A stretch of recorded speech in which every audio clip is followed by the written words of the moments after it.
Hai, Assalamualaikum. Selamat datang ke dalam channel YouTube aku lagi. Okey, untuk video kali ni, aku nak sharekan dengan korang kisah tentang Kartini. Okey, Kartini ni, dia dilahirkan pada 21 bulan 4 pada tahun 1879. Dia dilahirkan di Jembara, Indonesia. Okey, walaupun Kartini ni dia berdarah bangsawan, di mana ayahnya merupakan mupati. Mupati tu dia macam wakil daerah ataupun wakil kawasan. Kartini ni dia mempunyai satu bentuk ataupun satu bentuk belas kasihan kepada bangsanya sendiri. Dan juga Kartini ni dia menolak untuk berkahwin dengan orang yang sudah berkahwin ataupun untuk menyokong poligami. Kerana pada ketika itu poligami ni dia merupakan satu bentuk ataupun budaya yang diamalkan oleh bangsawan Jawa. Maksudnya jika isteri pertamanya bukan dari golongan bangsawan, makanya lelaki tersebut dia tidak boleh ataupun tidak mampu untuk menjadi wakil rakyat dekat kawasan tersebut lah. Jadi disebabkan itulah lelaki tersebut dia terpaksa berkahwin 2 ataupun 3 untuk menjamin dia punya kedudukan lah. Jadi bagi Kartini, benda ni merupakan satu bentuk yang tidak adil bagi wanita. Kerana Kartini sendiri, dia merupakan anak kepada perempuan yang bukan berasal daripada golongan bangsawan. Kartini ni, dia merupakan puteri Jawa dan diangkat sebagai puteri Jawa, tetapi ibunya tidak pernah diangkat sebagai ibu kepada puteri Jawa kerana tidak mempunyai darah bangsawan. Dan pada ketika itu, yang mampu untuk mendapatkan pendidikan hanya anak-anak lelaki dan juga anak-anak Belanda. Tidak kepada puteri-puteri ataupun bangsawan perempuan Jawa. Kartini ni dia ingin melanjutkan pelajaran seperti abangnya yang melanjutkan pelajaran ke Belanda, dan sepatutnya pada ketika itu wanita sebayanya perlu disediakan ataupun diajar untuk menghadapi cabaran rumah tangga lah. Tetapi bukan itu yang Kartini nak. Dia mahukan pembelajaran dan juga pendidikan, dan daripada situlah ayahnya melihat dan berasa kasihan kepada Kartini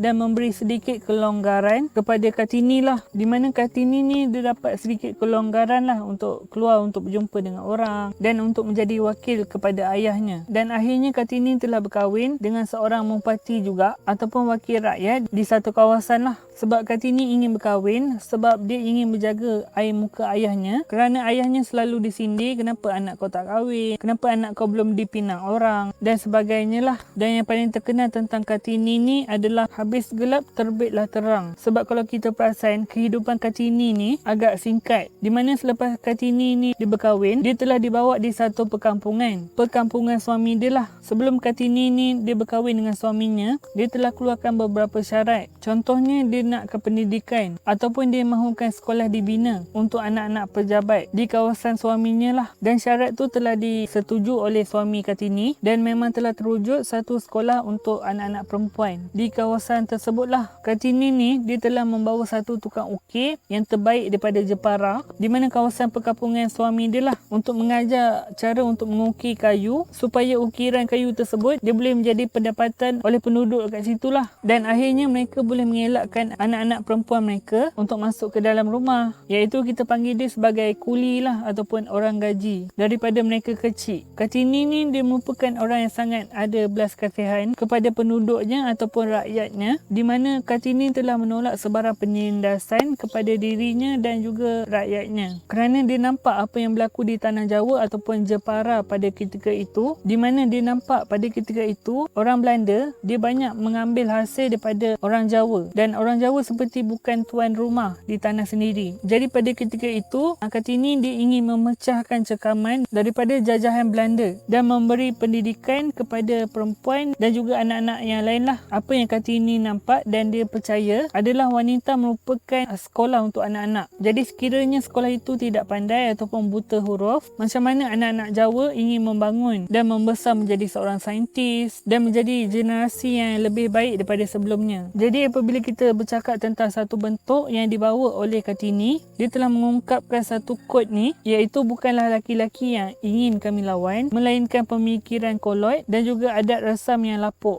Jadi maksudnya dia tak nak pun bersaing dengan lelaki dan juga ingin mengambil tempat lelaki seperti melakukan kerja-kerja pejabat ataupun kerja-kerja yang berat, tetapi dia mahukan keadilan kepada kaum perempuan.